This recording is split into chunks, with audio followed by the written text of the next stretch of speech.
12장의 말씀에서 우리는 의인과 악인의 비교라는 말씀을 우리가 함께 배웠습니다. 지난 시간도 얘기했지만 이 잠언의 말씀은 의인과 악인을 구분시켜주고 지혜자와 미련한 자의 차이를 우리에게 들려주고 있고요. 그래서 우리 악인의 길로 갈 것인가, 의의 삶으로 걸어갈 것인가를 이야기해 주고 있습니다. 13장에도 그와 같이 의인과 악인을 비교하면서 지혜로운 행동을 할 것인가, 아니면 미련한 행동으로 악인의 길로 갈 것인가에 대한 말씀을 우리들에게 들려주고 있습니다. 그래서 오늘 여기 있는 이 말씀을 우리가 좀 나눠보고 함께 읽어보면서 이 말씀이 우리에게 주는 그 의의와, 그리고 우리로 하나님의 지혜로 걸어가기를 소원하는 이 솔로몬의 그 교훈이 우리 삶에 나타나길 원합니다. 자, 오늘 지혜로운 자와 미련한 자의 행동 양식이지요. 자, 훈계에 대해서 어떤 차이를 보이는가? 지혜로운 자들라든지 의인이라든지 이 모든 것들은 바로 의인에 속하는 것이고, 또 다른 부분에 훈계를 저버린다든지 교만하다든지 거만이라든지 이런 사람들은 악인을 우리가 얘기하죠. 그래서 이 훈계에 대해서 이제 의로운 자들, 바로 1절에 보니까 지혜로운 아들은 아비의 훈계를 듣지만 이 악인은 거만한 자는 꾸지람을 즐겨 듣지 아니하고요. 또 의인은 훈계에 대해서 경계받는 자를 존경을 받게 되지만 훈계를 저버리는 자는 궁핍과 수요에 이른다. 그렇게 말씀하고 있고요. 그래서 권면을 듣는 자가 지혜가 있는 자고, 교만한 자는 오히려 이 훈계를 받지 않고 다툼만 일으킨다. 그렇게 말씀합니다. 그래서 이 지혜로운 자는 하나님의 계명을 두려워하기 때문에 상을 받게 되지만, 오늘 악인은 하나님 말씀을 멸시하는 자가 되어서 패망에 이른다. 이렇게 이야기해 주고 있습니다. 또 말에 대해서 의인은 사람 입의 열매로 인하여 복록을 누리잖아요. 근데 사람이 쾌사한 자는 강포를 당한다는 것입니다. 쾌사한 자는 뭐죠? 입이 사사롭게 또 악을 도모하는 자에게는 강포가 임하게 되는 것이고, 또 3절에 보니까 입을 지키는 자는 자기 생명을 보존하고, 의인은 거짓을 미워하지요. 그러나 악인은 2절에 마음에 쾌사한 자가 강포를 당하게 되고, 3절에 보니까 입술을 크게 벌리는 자로 말미암아 그들이 멸망이 오게 되고, 5절에 그 악인의 행위가 흉악하여 부끄러운 데 이른다. 그렇게 우리에게 들려주고 있습니다.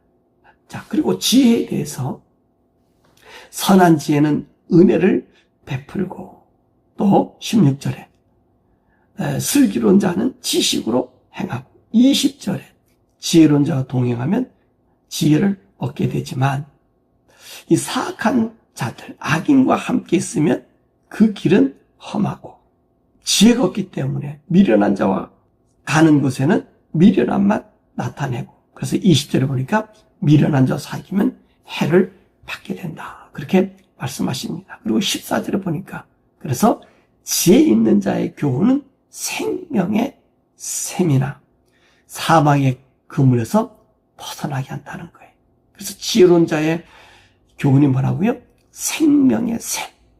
생명의 샘이기 때문에 사망의 그물에서 벗어난다. 라고 말씀해 주고 계십니다. 그러니까 오늘도 우리는 하나님의 훈계를 듣고 그 말씀에 지혜를 얻어서 우리 말이 생명으로 보존되는 거짓이 없는 온전한 삶이 되어야 됨을 우리들에게 들려주고 있습니다. 그리고 일반적인 교훈에 대해서도 우리에게 들려주는데, 재물에 대한 교훈을 우리에게 들려줍니다. 4절에 보니까 게으른 자는 마음으로 원하여도 얻지 못하나 부지런한 자의 마음은 풍족함을 얻는다. 그래서 게으른 자의 마음은 원하여도 얻지 못하지만 부지런한 자의 마음은 풍족함을 얻는다. 그죠? 우리 삶이 부지런, 어제도 얘기했잖아. 부지런함이 하나님의 복록이라고, 그래서 얻는 것이 참복이라고 이야기합니다.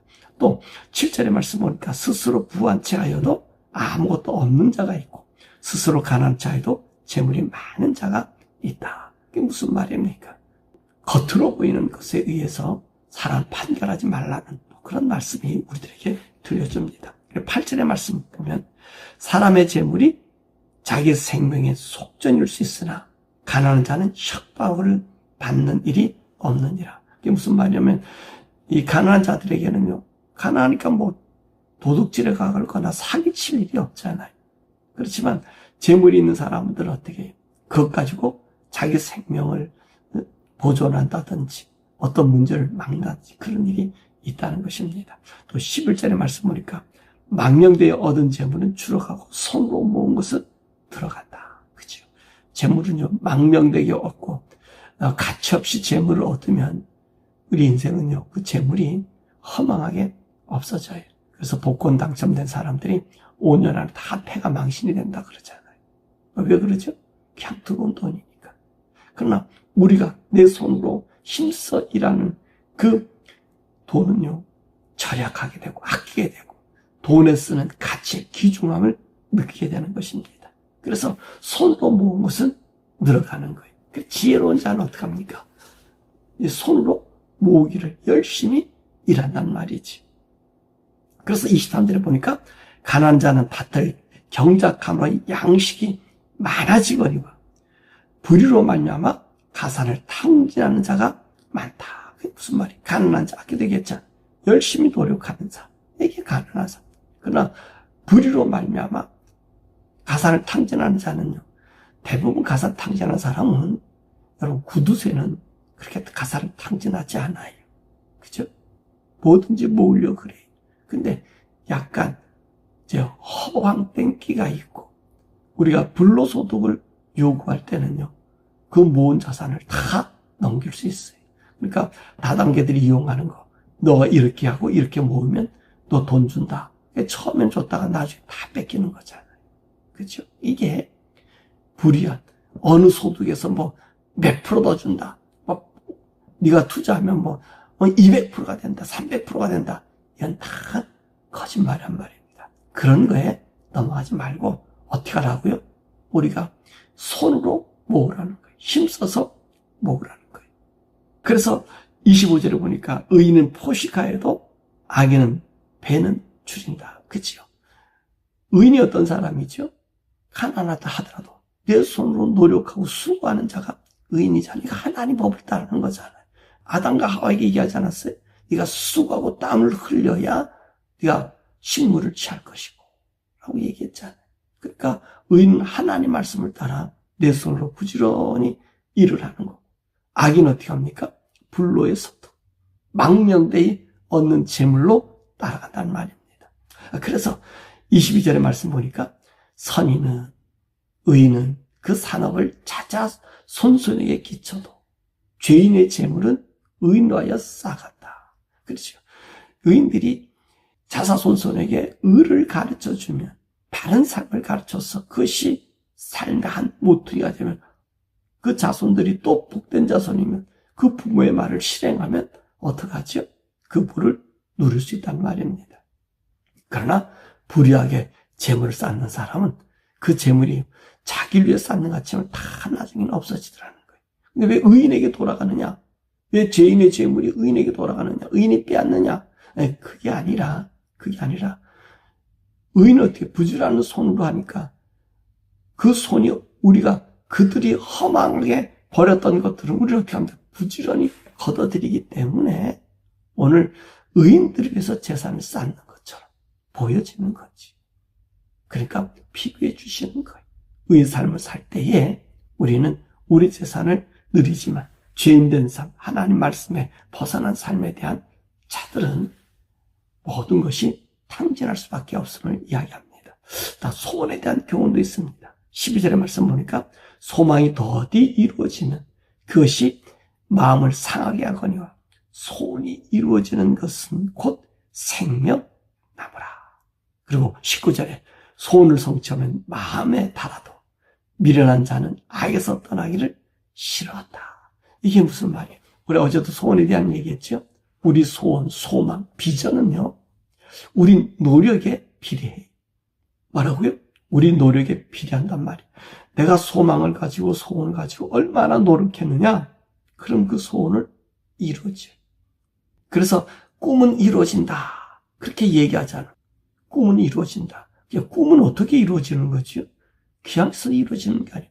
내가 꿈을 꾸는 것만큼 내가 노력을 해야 돼. 내가 꿈을 꾸는 것만큼 힘써 일을 해야 돼요. 이것이 뭡니까? 이게 우리 소원을 가진 자의 바른 소원이에요. 소원 갖고 비전 갖고 가만히 앉아 있는다. 그 비전이 큰 것만큼 내가 일을 하지 않는다. 그거는요, 이루어지지 않아요. 그럼 어떤 사람이 될까요? 이루어지지 않으니까 그 마음이 얼마나 힘들겠어요. 고통스럽다는 거예요. 그러니까 내가 소원을 갖느냐? 마음에 어떤 일이 정해졌느냐? 그럼요, 그 일을 정한 만큼 크게 노력하는 거예요. 그것이 바른 소원이고 비전이요, 꿈을 갖는 이란 말씀입니다. 자, 이럴 때 어떻게 되겠어요? 그 소원을 이루면 그 생명나무 아니겠어요? 그죠? 잘 모든 삶을 걸어서 그 일을 성취했으니까 그것이 나의 생명나무, 나의 꿈의 완성인 것을 이야기합니다. 또 자녀 교육에 있어서도 어떻습니까? 지혜로운 자는 그 자녀에게 항상 근실히 징계한다는 거예요. 24절을 냈잖아. 자식을 사랑하는 자는 근실히 징계해요. 그런데 자식을 미워하는 사람은 매를 아낀다는 거예요. 다시 말하면 징계를 좋아하지 않는다는 거예요. 그래서 우리 자녀 교육의 지혜자는 뭡니까? 항상 근실히 하나님께 징계. 그래서 성경에서는 이스라엘 백성들에게 뭐라고 말씀하세요? 너희가 내 말을 갖다가 미간에다가 손목에다가 문설주에다 그리고 돌에다가 그래 바위에다가 기러기에다가 모퉁이 왜 이렇게 자꾸 거기다가 써놓으라고 그러죠? 예, 이걸 근실히 징계하고 가르치고 교훈하는 거예요. 네 마음대로 살아봐. 우리가 대학교 교육 받을 때요, 뭐라 하겠냐면요, 우리 자녀들요 마음껏 자기 마음대로 내버려 두라 그러는 거예요. 마음 놓고 활동하게. 맞습니다. 그건 맞는 얘기인데 규제가 없으면 안 돼. 규제가 없으면 안 돼. 그가 바로 설 수가 없지요. 자기가 뭘 합니까? 뭘 알아서 결정할 수 있어요. 어느 정도까지는 어떻게 하죠? 그 길의 디렉션을 부모들이 줘야 되지요. 그러니까 그 교육이 우리가 받았던 교육, 물론 우리가 그것이 일제식 사고방식이라 해가서는 교육을 그런 식으로 해서 마음 놓고 애들 마음 놓고 풀어주고, 여러분 그것이 방종의 길로 나가는 거예요. 그게 아니죠. 성경은 근실히 채찍하라 그렇게 얘기했고요. 또 나라 일에 대해서 17절에 악한 사자는 재앙에 빠져도 충성된 사신은 양약이 되느니라. 이 악한 사자가는 메신저 신하를 얘기하는 거잖아요. 충성된 사신도 신하를 얘기하잖아요. 그죠? 악한 자가 통치하고 나라를 다스리면 재앙에 빠져요. 모두가 허물어져요. 근데 충성된 신하, 충성된 나라에 다스리는 자는요, 그 나라를 양약으로 복되게 만들어요. 그것이 대표적인 나라가요, 싱가포르란 나라예요. 이 싱가포르 나라는 그 옛날에 한국, 대만, 홍콩, 싱가포르, 아시아의 4마리 용이다. 이 경제가 성장해 나가는, 급속도로 성장해 나라예요. 그 중에 싱가포르에는요, 지도자가 박정희 대통령 있을 당시 그때 지도했던 사람인데, 그 양반이 이 싱가포르에서 27년 동안 독재했어요. 27년. 이강요 이 총리가.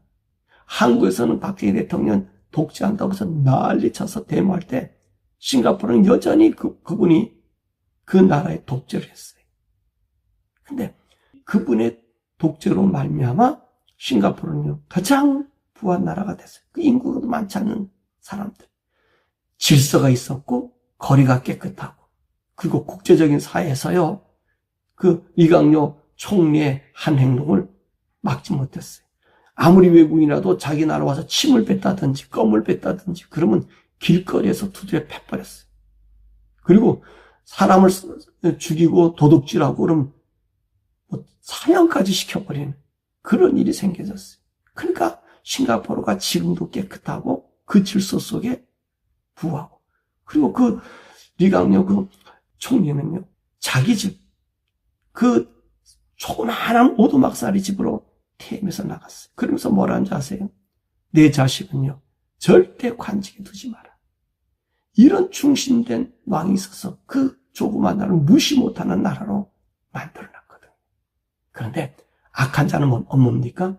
권모와 술수로 나라를 다스리는 거예요. 그런 나라들은요, 재앙에 빠지지. 그렇죠. 재앙에 빠져요. 이게 대표적인 게 베네수엘라고, 대표적인 게 북한이고, 중국이고, 그죠? 이 큐바고, 이런 나라들이 독재. 한국도 마찬가지 아니에요. 거짓된 걸 갖다 얘기하지 않냐고. 참 답답한 것은 한국이 참정권이 빠졌는데, 그 윤석열 대통령이 계엄한 그 계엄, 정당한 권위를 갖다가 탄핵해야 된다고 날쓰던 사람들이, 이 거짓 투표, 부정 투표가 나타나도 한마디도 얘기 안 하는 이 교수들, 이 사람들 어떤 사람이겠어요? 나쁜 사람들이. 지금 나쁜 교육이 한국에 있고, 나쁜 사제들이 한국에 있고, 나쁜 목회자들이 한국에 있는 거예요. 나쁜 정치인이 한국에 있고, 한국의 앞에 운명이 어떻게 되겠어요? 재앙에 빠지는 거지. 여러분들 한국에서 많이 기도하시길 바라고, 또 미국도 마찬가지. 트럼프 이후의 시대가 어떻게 될지 모르겠어요. 네. 하나님이 그 뜻을 보면서 우리는 어때요?